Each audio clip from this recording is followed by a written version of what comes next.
Ok, buenos días. Los que van llegando, que vayan dejando su nombre en el chat, por favor. Su nombre completo.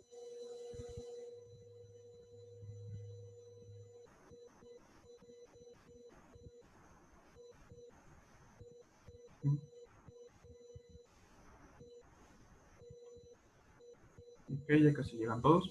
Esperamos unos minutos más y ya iniciamos la clase.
Vale, yo creo que con esos iniciamos. Para quienes van llegando, deben dejar su nombre completo en el chat, como pasa de lista, ¿vale?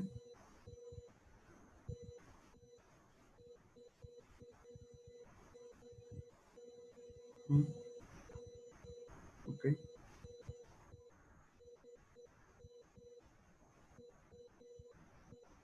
Ok.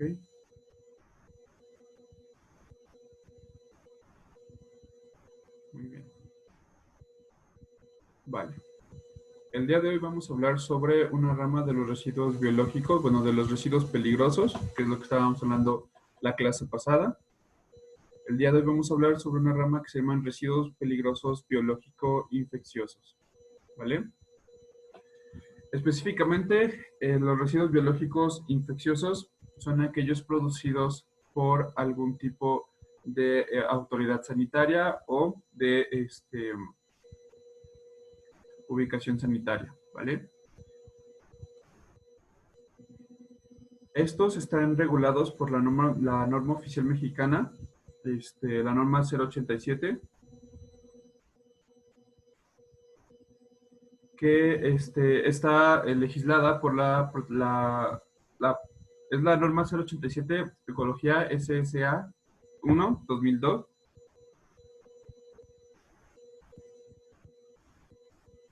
sobre los residuos, sobre la clasificación, especificaciones de manejo de los residuos peligrosos biológico-infecciosos.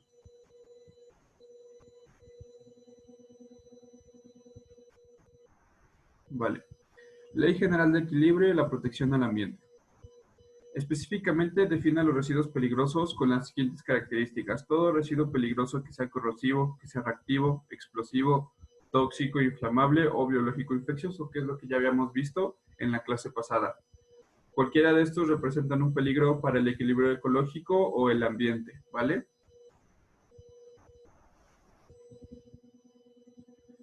Los objetivos son poner criterios claros sobre la clasificación de los RPBI, de los residuos peligrosos biológico-infecciosos, reducir su exposición con pacientes, trabajadores de la salud o población en general, y disminuir el peligro de los que se involucran en su manejo, ¿vale? Para eso es la norma. Modificaciones de la norma 087. Hubo, antes del 2002, que fue cuando se creó la segunda parte de esta norma, hubo ciertas modificaciones. Antes, tenemos ciertos tipos de residuos biológicos peligrosos e infecciosos. Antes, cualquier tipo de residuo, como lo vemos en la imagen de la derecha, podía ser clasificado como residuo peligroso biológico infeccioso. Pero también no se le daba una disposición a cada cierto tipo de instrumento. Por ejemplo, en la imagen de la derecha tenemos juntos tanto agujas como jeringas, como catéteres, como torundas y gasas con sangre, ¿vale? De hecho, aquí tenemos una pequeña ámpula de medicamento. Entonces, finalmente todo lo que salía de un hospital se guardaba en conjunto, no había una separación como tal. Pasado el 2002, nuevamente se reclasifica la norma 087 y entonces se le da una clasificación, un destino óptimo a cada uno de los desechos o de los residuos peligrosos biológico-infecciosos. Aquí, como podemos ver, este es un ejemplo.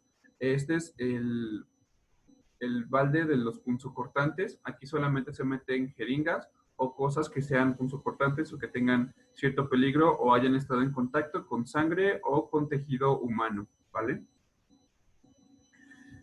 Las modificaciones, todo lugar que ofrece atención médica, centros de investigación, que es lo que les comentaba, son considerados establecimientos generadores de materiales contaminados por agentes biológicos e infecciosos, denominados RPBI.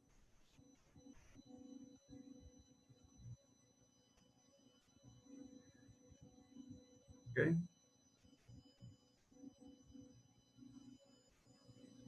Vale. Los generadores de los residuos peligrosos biológicos infecciosos deben cumplir con varias fases de manejo, ¿vale? La identificación primero de los residuos, ¿sale? Si tienen algún tipo de torunda, si tienen algún tipo de gasa empapada, si tienen algún tipo de jeringa, algún tipo de objeto o de material biológico como placentas, que es un residuo anatómico no recuperado en formol, y recuperados en formal que se utilizan para biopsias. Todo eso se tiene que identificar para saber cuál va a ser su destino, sobre qué material va a ser recolectado o guardado y así clasificarlos. La B, que es el siguiente punto, envasar los residuos generados como tal, ya saben lo que les digo, en bolsas amarillas, en bolsas rojas, en recipientes rígidos, en recipientes no rígidos y o cuál va para la basura municipal también, ¿vale? Almacenamiento temporal. Todo generador de servicio tiene que tener un destino. La COFEPRIS pasa más o menos cada mes a cada generador de servicio de salud y recoge todo esto para ya darles como tal un fin. Pero antes de esto, todos los hospitales, todos los prestadores de servicios, sí deben de tener un almacenamiento temporal, tal vez un bote o un aislamiento rígido en los cuales nadie puede ingresar únicamente personal calificado para poder manejar todos estos residuos, ¿vale? Recolección y transporte externo. Una vez que viene la COFEPRIS, toma todos los residuos, obviamente ya tienen que estar clasificados, solamente los vuelve a reclasificar, pero para su transporte, y los transporta hacia el lugar de destino donde le dan tratamiento y disposición final, ¿vale?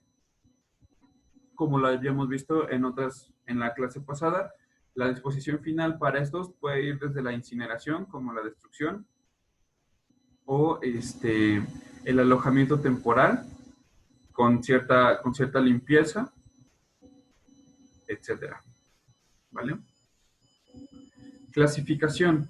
¿Cómo se clasifican todos estos? Se clasifica según el tipo de residuo biológico que se proceda a guardar.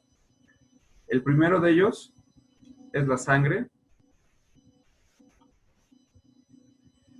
y sus componentes. Estas son en su forma líquida, así como los derivados no comerciales, incluyendo células progenitoras, hematopoyéticas y fracciones celulares, acelulares de sangre resultante o hemoderivados. ¿A qué se refiere esta? Aquí tenemos un pequeño ejemplo, son gasas completamente empapadas de sangre, pero también podemos tener otro tipo de residuo biológico con sangre, como son los paquetes de transfusión intravenosa, ¿sale? Los paquetes hematopoyéticos, que son los que se donan como tal. O también tenemos paquetes de transfusión de plaquetas, que son derivados también del plasma de la sangre, ¿vale? Cualquier cosa que tenga usted empapada de sangre, se puede clasificar como residuo biológico infeccioso.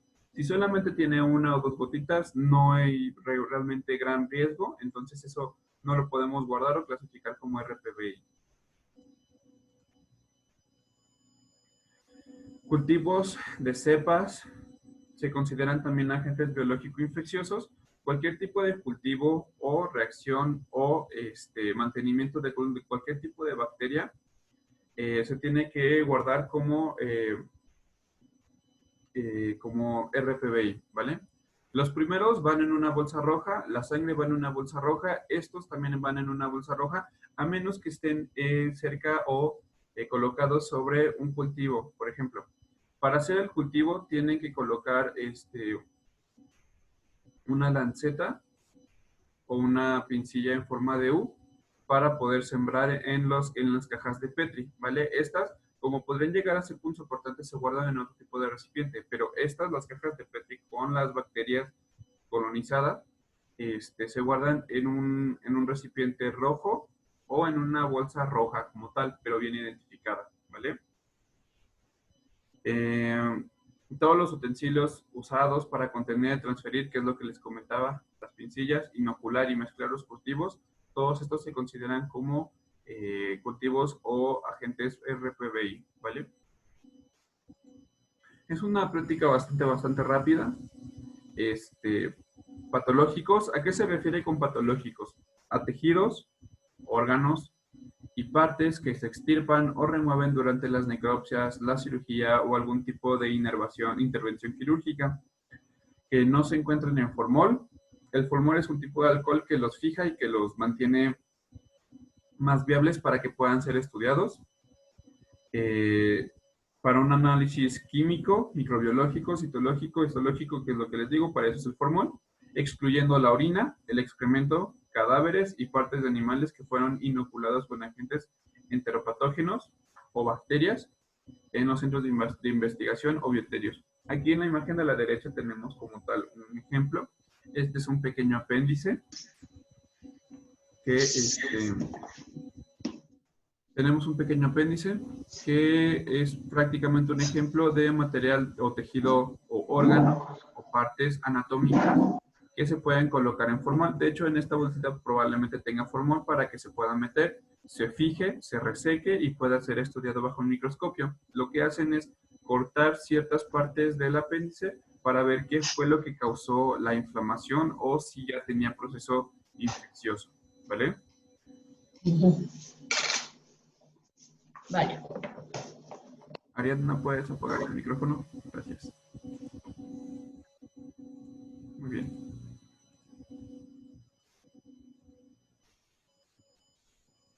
Residuos no anatómicos. ¿A qué se refiere con esto? A a todo lo que sea, lo que esté en contacto con el cuerpo humano, pero que no sea como tal anatómico. Anatómico como un brazo, como una pierna, como una parte de dedo, como algún tipo de órgano en general. La parte pasada era algún tipo de tejido. Ahí podría entrar tal vez todo esto, pero estos no se contienen o no se aplican en formol, ¿vale? Estos van a como se retiran del cuerpo humano, así se desechan, no se les aplica formol ni ningún tipo de tratamiento antes de su desecho, ¿vale? Aquí tenemos un ejemplo que es esto. ¿Alguien me puede decir de ustedes qué es lo que estamos viendo en pantalla? ¿Alguien se imagina qué es lo que estamos viendo en pantalla? ¿Es una placenta? Exactamente, es una placenta. Es una placenta. Tanto la imagen de arriba como la de abajo es una placenta, ¿vale? La placenta, esta es la placenta por la parte exterior y esta es la placenta por la parte interior, ¿vale? Toda esta parte está en contacto con el bebé y esta parte está en contacto con el útero. Estas cosas rojitas se llaman cotiledones, son cosas que se adhieren al útero para poder abastecer de sangre al feto, ¿vale? Y esta parte, que es la cara fetal, es la que está en contacto con el bebé. De hecho, aquí pueden ver todo el cordón umbilical que está adherido al bebé, ¿vale? Estos residuos no anatómicos se echan en recipientes que contengan sangre líquida, materiales de curación, empapados, saturados o goteando sangre, o cualquiera de los siguientes fluidos corporales, como líquido sinovial, líquido pericárdico, líquido pleural, líquido cefalorraquídeo o líquido peritoneal. O también materiales desechables que contengan esputo, secreciones pulmonares y cualquier material usado para contener estos de pacientes con sospecha o diagnóstico de tuberculosis o cualquier tipo de enfermedad infecciosa, ¿vale? Estos porque podrían ser infecciosos por la cantidad de sangre que contienen. Cualquier tipo de desecho que tenga tal cantidad de sangre, que estén muy empapados de sangre, son potentes indicadores de infección. ¿Por qué? Porque las bacterias, hay algunas bacterias que son hemófilas y que consumen demasiada sangre para poderse reproducir. Si alguna bacteria en el aire cae en este depósito de sangre, puede alimentarse bastante bien y bastante rápido y puede generar ciertas cepas bacterianas difíciles de controlar.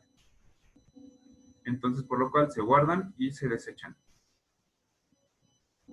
Y llegamos a los objetos punzocortantes, que creo que es el último punto.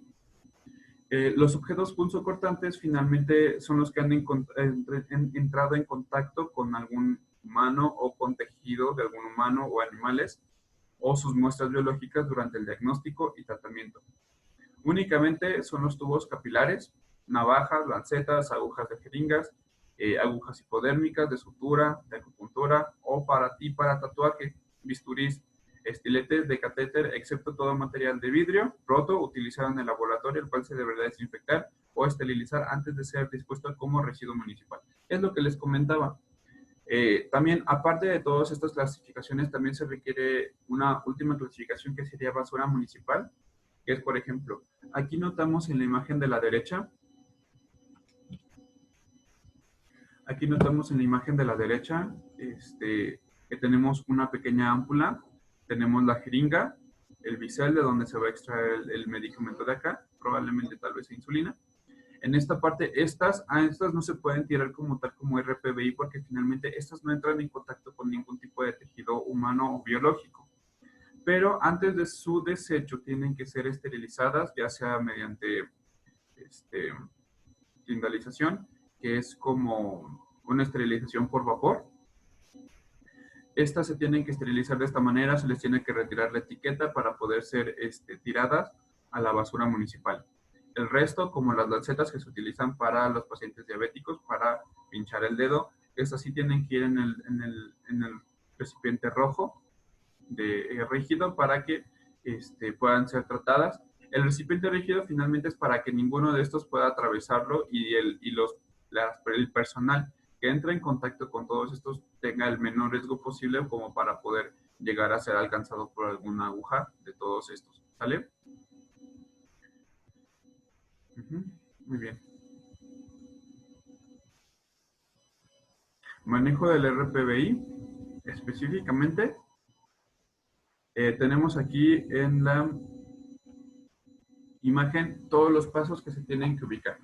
Tenemos objetos punzocortantes no anatómicos empapados, que es lo que ya les comentaba, sangre líquida y sus derivados, como son en los paquetes de transfusión, patológicos que no se encuentran en formol, como la placenta, desechables con agentes biológicos infecciosos, como las cajas de Petri. Primer paso es la identificación de los residuos. Segundo paso es el envasado o almacenamiento de los residuos. Para los objetos punzocortantes tenemos un objeto rígido para poderlos colocar, para evitar el riesgo de contagio o de laceraciones en las personas que los transportan. Los no anatómicos empapados van en una bolsa roja. La sangre líquida y sus derivados, o una de dos. Si es como tal muchísima sangre líquida, por ejemplo, después de una cirugía y que el paciente haya sangrado demasiado y que todo se haya recolectado como tal en un recipiente, ese recipiente mismo se cierra herméticamente y se va. No le dan como tal tratamiento antes como para esterilizarlo, ese simplemente lo cierran y se va, ¿vale? Sangre líquida y sus derivados, es eso, ¿vale? Patológicos que no se encuentran en formol, como tal la placenta, a la placenta tampoco le dan ningún tipo de tratamiento, así como la orina, etcétera, o la materia fecal, todo ese residuo biológico infeccioso se encierra en una bolsa amarilla y nada más, no se le da como tal más tratamiento. A los desechables con agentes biológicos infecciosos, lo mismo. Si ya está como tal la cepa bacteriana, no se le da ningún tratamiento, solamente se agrega en un bote o en una bolsa roja también. Pero viene identificado de agente desechable biológico infeccioso o diferenciándolo de los no anatómicos empapados, saturados o goteando. Se supone que todas las bolsas tienen aquí una pequeña leyenda para identificar qué es lo que se está guardando, ¿vale? El paso 3, el almacenamiento temporal. Los RPBI deben almacenarse en contenedores con tapa y permanecer cerrados todo el tiempo. No debe de haber residuos tirados a los alrededores y tampoco tienen que estar así escupiendo los residuos, ¿vale? O sea, tienen que estar bien cerrados, tienen que estar bien cubiertos, para evitar prácticamente el contagio o el riesgo de corte con algún personal de transporte. El paso 4, que ya no le toca a los generadores, ya les toca a la COFEPRIS, que es la recolección y transporte externo. Para esto, obviamente, el personal que maneja todos estos residuos tiene que tener ciertas medidas de seguridad, como guantes de carnaza o muy gruesos, cubrebocas, gafas o gorro para evitar cualquier tipo de contagio. Técnicamente algunas personas también usan overol para evitar el contagio óptico por aquí, por las orejas, ¿vale?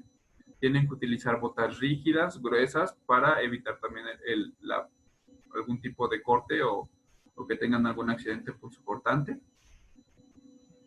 Y todo esto lo tienen que estar recolectando todo el día, ¿sale?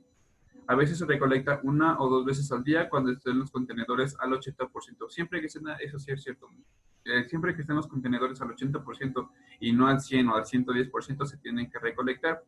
En los generadores de RPBI como los hospitales, que siempre están llenando constantemente sus contenedores, pasan más o menos una o dos veces al día, pero en unos generadores pequeños como centros de salud, clínicas o consultorios, pasan a veces una vez por semana o hasta una vez al mes, dependiendo de la cantidad de generador de residuos que sea, ¿vale?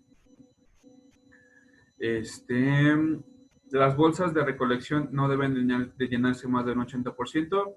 Aquí tenemos un claro ejemplo. La bolsa no está más o menos al 80, al 60, se puede cerrar. Pero cuando ya están al límite, es muy probablemente que esta bolsa se abra, ¿vale? Liberando como tal el contenido biológico. No se deben de comprimir las bolsas, no se deben de apretar como para que puedan caber más en el bote del RPBI, porque lo mismo también confiere riesgos. Hay que cerrar las bolsas con un mecanismo de amarre seguro. Hay algunas bolsas que ya vienen con este mecanismo o se les puede cerrar con cinta adhesiva. Hay algunas bolsas que ya vienen con un listón bastante fuerte y rígido que pueden mantenerlas cerradas mucho más tiempo, ¿vale? Y también se debe de verificar que los contenedores estén bien cerrados y sean herméticos como tal. De hecho, aquí si notan tienen ciertas pinzas para que puedan cerrarse, ni los gases que liberen como tal los residuos puedan escapar.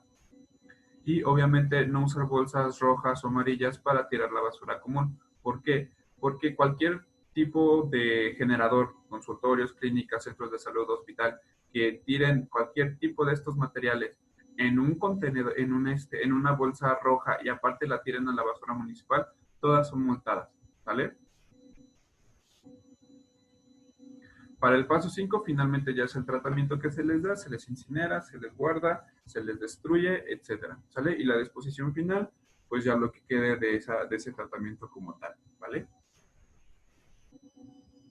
¿Tienen alguna pregunta?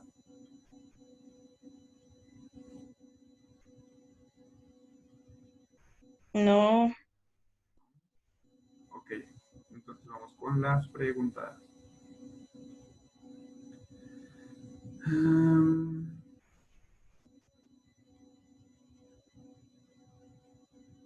Abril, es donde guardamos los residuos anatómicos no tratados con formol.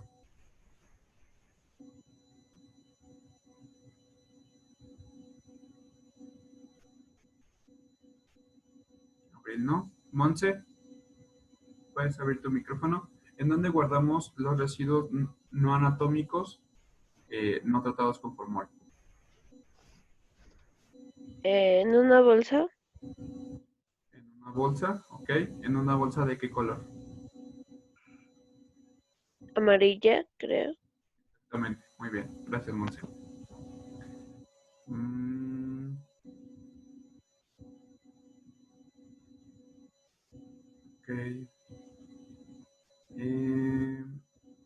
A ver, no me quiero contestar. Roal, ¿dónde guardamos los tejidos o cualquier tipo de artículo que esté empapado con sangre o que tenga altos contenidos de sangre? ¿En qué lo guardamos?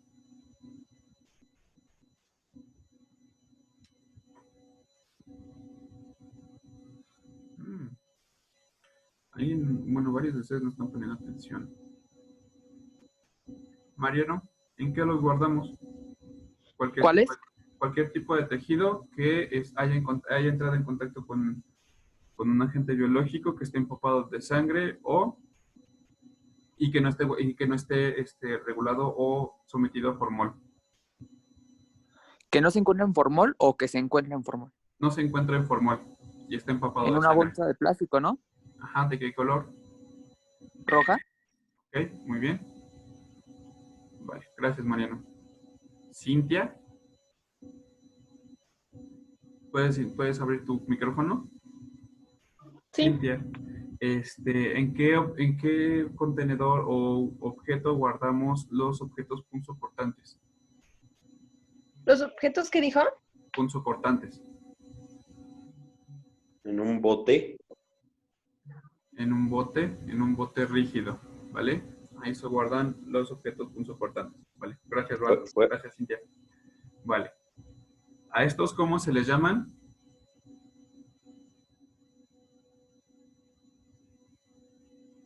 ¿Alguien?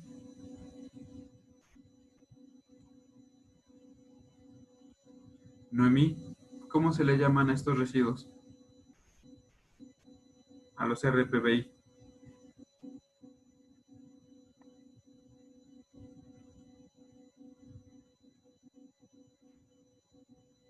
Bueno, vale. Daniel, ¿cómo se le llaman a los RPBI? ¿Cuáles son sus siglas? ¿Qué significan sus siglas? Son desechos biológicos infecciosos. Desechos, no. RPBI. ¿Qué significa Residuos RP? Residuos peligrosos.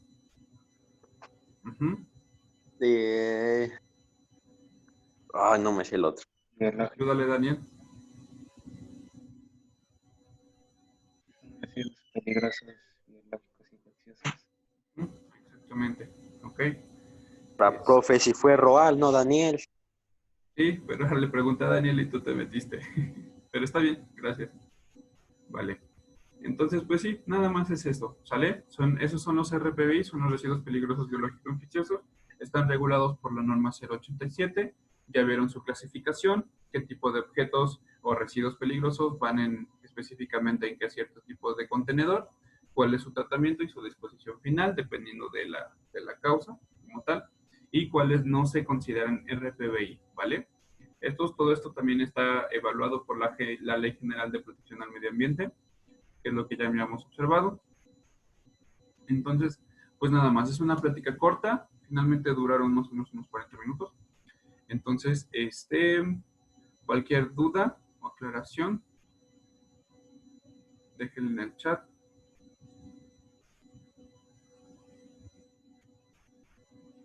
Me comentan en el chat que Fernando no puede entrar. Yo le di varias veces que entrara.